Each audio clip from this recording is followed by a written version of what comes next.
I'm serious. All right, we'll see. You're building a bunch of hype up. It's about, it's not that much hype. I said I think you'll like my topic. Matt, do you want to argue about rules? Oh yes. Do you want me to on rule changes? Rule changes? When? Where? Right now. Welcome to Practical Shooting After Dark, folks. Right. We're here to talk about shooting. On deck tonight, Mr. Matt Hopkins. Hi. Mr. Joel Park. Hello. Mr. Hwansa Kim. Hi. Hi. So anyway, I'll lead off tonight. Guys, it occurred to me that my thinking about rules has been 180 degrees reversed from where it should be. Historically, Matt and I, we've talked about this a lot. We hated how the rules are always changing. Yeah. I mean, you want stability of rules. It's one of the founding principles of the sport. We love it when the rules kind of they stay the same, and when they change in a very sort of measured way to adapt over time. Measured, not like fast, not every year for sure, like that sort of stuff. So we've never really liked the rule changes, but I figure like the way to get out of doing rule changes all the time is we're going to have to change some rules. You know what I mean? Okay. So then you start thinking, well, in what way should we change the rules? Like, for example, we've been getting some interesting data from USPSA lately. They're claiming, 40% of the people shooting limited are doing so shooting minor.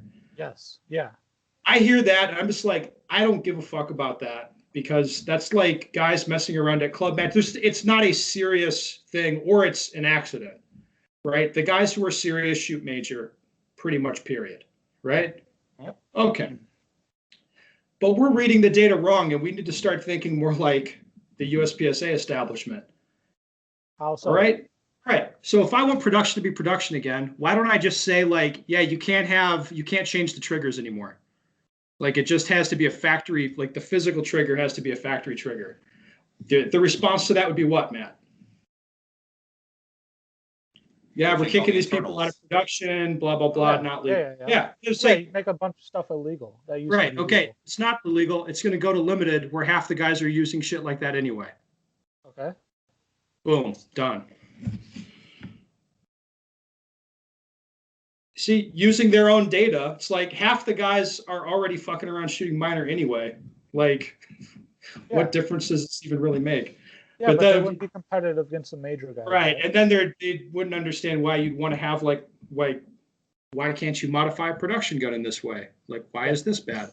Why can't they shoot the gun that they bought before the sport? Right? Yeah, why not? Yeah, so I mean, anyway, that was part of my thinking. I thought if you want to kill production, USPSA has been doing a great job doing that on their own, and they should just fucking carry on with that if that's what the goal is, because they're doing a bang up job. How many years do you think they got left in it right now? Infinite. No, in production. Well, how many years are left in Revolver? Like, when are any of these guys going to vote to eliminate a division? Never. But activity credits, right? It's infinite. It never ends. Yeah, but activity credits. Oh my God. Well, anyway, it was just a thought I had, Matt. I mean, I think that there has to be, like, the fix for this. I'll just say this: the fix for the problems we have with our division rules is to change a lot of rules all at once, kind of like a reset. Like, push the reset button in some way that is fair to the most people, and then go from there, because this is the thing we have going on right now is really a mess. So honestly, like, talk about me running for area director. Like, one of my legs of the stool, right? I've been thinking about this a lot lately. Like, there's 2 legs on my stool right now. I haven't found a third yet, but these 2 are what I'm. 2's not a good number, Matt. So it's a I don't know, whatever it is. So rule stability is like one of the number one, and then competitive equity. Those are the 2 key things that I want to run on, and I want to fix. Why? Fuck that. No. I'm sorry. Don't run on that stuff. Like, to me, that stuff is a given. Like, if you don't. No, it is not. I know it's not, but I'm just saying, like, to me, it's a given, and you shouldn't even need to talk about that, because people know what you're about. You shouldn't be. Let me put it this way. You should be running against USPSA establishment. You should be saying, hey, I want term limits for area directors. Like, 2-term limit, like day 1. Like, I'm talking like structural changes that are for everyone's benefit, even if they don't like it. Dude, like, running on stuff like term limits, like more like actual Yeah, but transparency at the board also meetings. running on rule stability and competitive equity would be going against the USPSA establishment also, right? Well, sure, but they play this bullshit game about how, that's not really the case. They start like, how they are, how they do. So I mean, no, just run against the establishment I because think they that's really do already like suck. that's See, already like figured out that I'm not. no, you're not gonna play nice, nor should you. Well, Joel hasn't talked a whole lot. He's waiting for another topic. He's probably going to say, "Yeah, Kim, what do you got?" All right, Joel. Matt and I have talked enough about. Yes. Yeah. Let's. Yeah, I just need Yeah, a good work. Iowa license and vote for Matt. So Iowa Yes. license. yeah, Iowa Yeah. is area 3, Driver's right? license. Why would Driver's you license. pick Do you need a Iowa? license, or you just Pick change your pick address on USPSA? No, I'm just saying, like, if you're moving to Area 3, Mr. Kim, Pick you Nebraska. don't have to go to Iowa necessarily. Wait, So isn't does not. You should. I'm not trying to insult anybody from Iowa, but I would think carefully about that decision, my friend.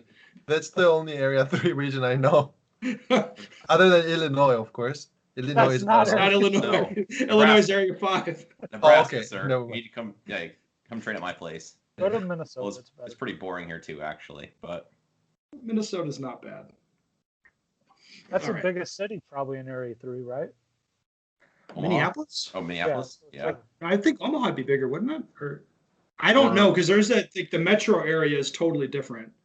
Make Minneapolis proper. I don't know how big it is, but as far as the metro area, the Twin Cities is probably bigger. Oh no, St. Louis probably would be.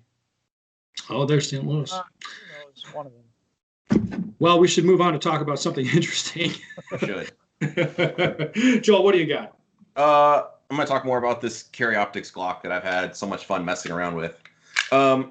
So I like the advice Ben and Kim have given of putting a paster or tape over the dot, or over the front lens. I'm sorry. So when you look through the optic, you can see the dot, but if you like hard tunnel through the optic, you're not gonna see anything other than the paster you put up. But One of the most common pieces of advice I give in class, by the way. I actually had a private lesson a week and a half ago, and like the guy fired, I think, 10 rounds. I'm like, hey, I've got something we're gonna try, because I it's 10 rounds in, and I see like the guy's like posture changed, and I could tell like, yeah. Anyway, so I was actually this is my first Carry Optics gun, I guess. I've always had iron-sighted guns, and even just the housing and the glass honestly was kind of annoying to me, and I kept catching myself looking at like the glass, the housing, just all of it being in my way. I just wasn't used to it. So what I actually did was I dry fired with the dot turned off for a bit. It was like a form of training wheels for me. I turned the dot off. How long was the bit? Maybe 5 minutes Okay. each session for the first maybe week. So I had like 5 minutes. I would start out just looking like, and I even caught myself, like I would see the frame of it's an SRO, the frame of that, or I'd look at the glass and I see like reflection, whatever. It was just in my way. And so like for 5 minutes when I'd train up or I was getting warmed up, I would be doing like transitions, not even pressing the trigger, but just like looking at a precise spot on the dry fire target, bring the gun there, and then like every once in a while I'd catch myself observing the frame of the optic or the window, whatever. So I'd do that for, I don't know, 3-5 minutes. And then I'd turn the dot on low. And that really helped me a lot as a form of training wheels to get to the point where I didn't stare. It wasn't even staring at the dot. It was like just the housing, having the whole chunk of metal in my way.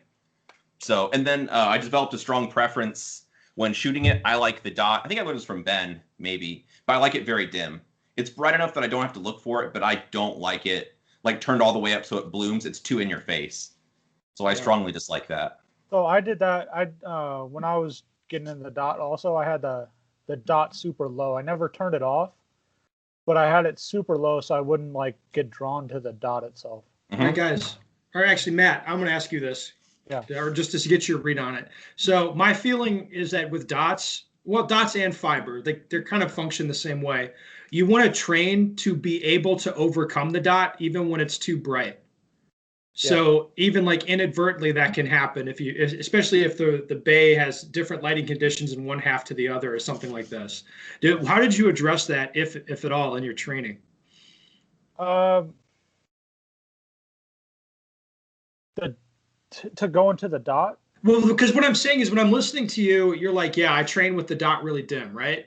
I I'm did, like, yeah, starting yeah, out, yeah. that's the correct way to do it, I would say. I mean, that's smart, but then you also have to get used to shooting it when it's bright and maybe even when it's a little too bright, you know? Yeah, yeah. So You get what I'm saying? basically, right now I'm running the dot basically as high as it'll go. I only turn it down like if it's overcast. Oh I'm wow. not You are using I'm not you are using a an SR. madman, Matt. I'm not using an SRO though, so Okay, I gotta okay. get that juice going as high as it'll go. I'm using So maybe your dot just doesn't have the problem of really being too bright. I don't think it does actually. Like indoors, yeah, obviously like Yeah. not on a range like indoor dry fire, that thing cranked up a lot. Yeah, it's pretty bright. So I do turn it down on some of that, but I do practice with it pretty much at blast all the time. Like turn it on and it's like at 10 power the whole time. So Another thing about doing the tape trick that I learned from these guys is it also gets rid of with SROs that double dot issue is a thing that happens sometimes that where you're looking through the scope and you'll see like it looks like a second dot off to the side or reflection whatever. If you run the tape over that lens, that takes care of that issue also. So if you were on a stage, I was actually training with my homeboy Kenny, and he's like, "Oh, you're getting the double dot thing." He's like, "Yep, that'll fix the issue." I'm like, "Oh, I hadn't thought of that." So anyway, if you're on a stage or you're in, frostproof, whatever, and you're getting that issue, like putting tape over the lens this fixes that might as be a well. question for Kim, but do you think there's long term where people are leaving the tape on all the time? Do you think that makes sense? Not for a long term. No. So you'd only use it for a short term? Like how long? Like Yeah, you train like that with the optic covered, and you learn the concept, and then after you learn the concept, you just take it off. So okay. what he's saying is that when you're able to self-identify, like you Mhm. don't need the optic cover to know that you tunneled in on the dot. When you don't need that anymore, there's no point having it. Exactly. Okay. That makes sense. And I've like training wheels sort of where I've got like the dot off, then I have it covered, then I have it completely off. And for me, like I knew I was doing it. And for me, the telltale sign that I was doing it was I'd see like every little movement the dot would make, and I became like hypercritical of it not being perfect. And that was part of the problem. Was like 'cause I was staring at the dot and I wanted it to be perfect. And when I stare at like I shot a mash with it, I had the thing for like 2 weeks. I'm like, yep, it's cold, whatever, let's go. And I didn't stare at it once. Like I would just look at the spot, the dot would show up there, and I'd smash the target. Um, but like that was a lot of training wheel. I think I guess to get to that point. And about that, you should definitely try with the iron sight too. So I've been practicing side by side past couple weeks, irons and red dot same time to try to match the time. So I shoot red dot first, and then I try to match the time with the iron sight. So before I did that, I just aim at the target with the iron sight on my eye line. So I have my iron sight and the fiber there, and then I would 100% focus on the target, like zoom into a specific spot on the target, and I would observe what the fiber, how blurry it is. And then I tell myself, okay, that's how blurry it is when I 100% target focus to a spot. I'm going to see that blurriness of the front sight every single time on that specific target.